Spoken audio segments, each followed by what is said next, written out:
নমস্কার, শুভ সন্ধ্যা। আজ একটা আ ছোট্ট কথা বলতে চাই।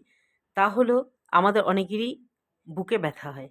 সেই বুকে ব্যথাকে আমরা বেশিরভাগ লোকই গ্যাসের ব্যথা বলেই মনে করি এবং দোকান থেকে গ্যাসের ওষুধ কিনে খাই।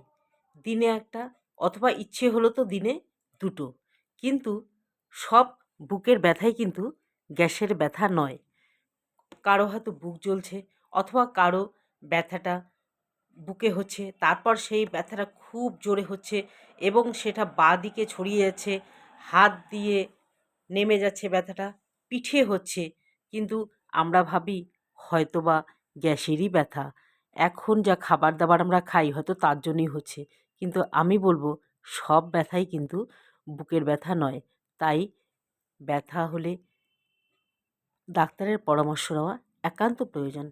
ডাক্তার দেখেই বুঝবে সেটা গ্যাসের ব্যথা কি অন্য কোনো ব্যথা। কি গ্যাসের ওষুধ খেতে হবে? কি ইসিজি করতে হবে? জয় গুরুদেব।